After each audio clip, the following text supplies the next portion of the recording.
Father, can you tell us what your new book is about? My new book is on Tiswari or Ilyas. Sorry, can you speak loudly? My book is on Tiswari or the islands of Goa, Yeah.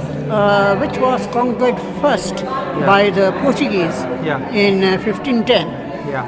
This book really should have come first before the one which I published on Bardes. So it talks about churches and priests. It talks about all the parish priests of Ilyas, as well as the work they have done in each parish. So how many parishes are there in Tiswadi? In Tiswadi there are 30. But if we include some of the parishes which were here in old Goa and which were destroyed later on, then it becomes more than 36. Okay. So in what way is the history of Catholicism, Christianity in Tiswadi different from say Salsette or Bardes? No, I would not say that because the workers were the Jesuits, the workers were also the Franciscans, the workers were also the Oratorians. Different orders in different places. Orders in different places. So in Tiswadi who were? In Tiswadi there were Jesuits, there were Dominicans, then there were Augustinians, then here where we are sitting there were Theatines. This is in Old Goa? Yes. I see. And how many pages does your book contain and what's the main focus of it? This book contains 373 pages. Yeah. And the main focus of the book is the continuation of the work which the missionaries have started and done so wonderfully by our priests even today. So what period does it look at? What period of religion? It starts from the 16th century up till the 21st century. The history of religion in Goa is a bit controversial because it's tied up with Portuguese rule and intolerance. But we have to thank someone who had brought the faith to us. And therefore, if you remember the first book which I wrote about proclaimers of God's kingdom from Goa to Lisboa, I felt that we were in depth of the European priests and all. But we send our priests also to Portugal and different colonies to repay the debt. And to pay the debt. But that's one side of the debate. There is another side in Goa which feels that religion disrupted our lifestyle. How would you respond to that? You see, the lifestyle is changing a little bit more and more now. Before Vatican II, we had the Council of Trent, which had given us laws and norms which are very, very firm. Today, with the new things, the new thinking and all, the laws are, a little bit. I would not say firm. They are firm. That you can. What you're saying is, after the 60s, the church has become much more tolerant and open to all kinds of. And exactly, what we have come out now, having those festivals with the Hindus, with interreligious cultural practices, and I think the church is also willing to listen to criticism from others. And very, very nice, which were not, they were not willing to hear before. That was also because the church was Portuguese controlled in those days. Exactly. But what are the three best things you see that Goa has gained from the church's presence? If I had to ask you to name three things. The first thing is this, up till now we have got many vocations in Goa. And if you see, the highest number of priests in Bardes are from Saligaon. The highest number of priests in Ilyas are from Shara. The highest number of priests in Salsette are from Margaon, both Grace Church as well as the Holy Spirit Church.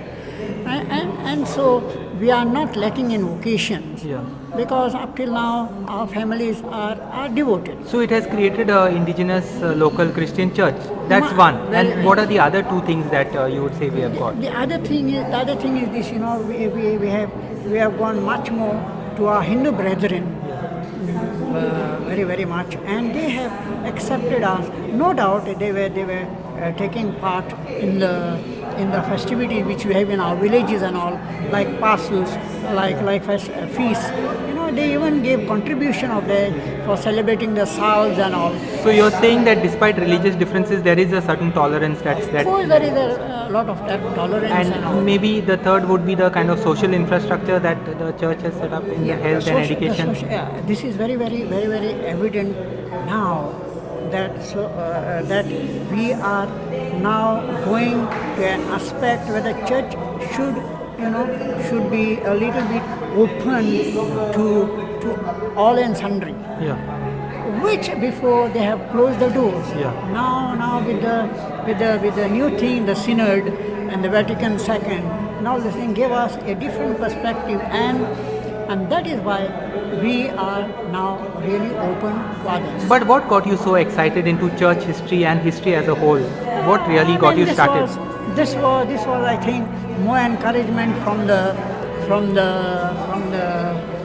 our priests and all. Yeah. Because I was a very bad student of history, even in the seminary and even in school. But when did you start taking it seriously and why? You remember one incident? Yes, I do. See, because you remember in 1990 to 93, our Saligaon Chapel of Saint Anne was celebrating 150 years. Yeah. And what people made me the president of this centenary celebration. Okay. And so I told our people, I said, see, our ancestors have not kept us any book or any souvenir and all. Let us do something for the next generation. But I remember you in Xavier Center even before that, no? You used to take an interest in following history, or was it only after that you got involved? No, it is from 1990 to 93. Okay. That because the bug of history, when I did the history of Saligaon and all. The history bug beat you. Yeah, the history bug beat me. And that was and friends like you and all who always, even when I was sick and all, you all encouraged me. But what are your next plans? I mean, I know you're working on a book on Saligaon, which is in an advanced stage, and Priest of Salsette, you were saying. Yes. What else? The Priest of Salsette first, and then I would like to have the biodatas of all the priests from Bardes. Yeah. From Saligaon, we have got almost 235 priests ordained in Goa. Over 4 centuries. Over 4 centuries. Yeah. Not over 4 centuries, from say 3 centuries. Okay. Because the first data. Okay.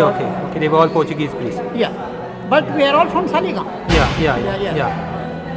And what are the areas in church history which need to be looked at according to you? If any young priest or someone wants to enter it, what are the areas they should look at to understand our past? You see, first and foremost, they have to find out from the roots of the people what exactly our people need nowadays. Second thing, I would also advocate that this priest should always be exemplary too. Yeah. Because you see, people today up till now are respecting the priests. Yeah. And they want that the priest should not just go on these issues sometimes which of which they have not studied, and yet they are trying to show that they know many things.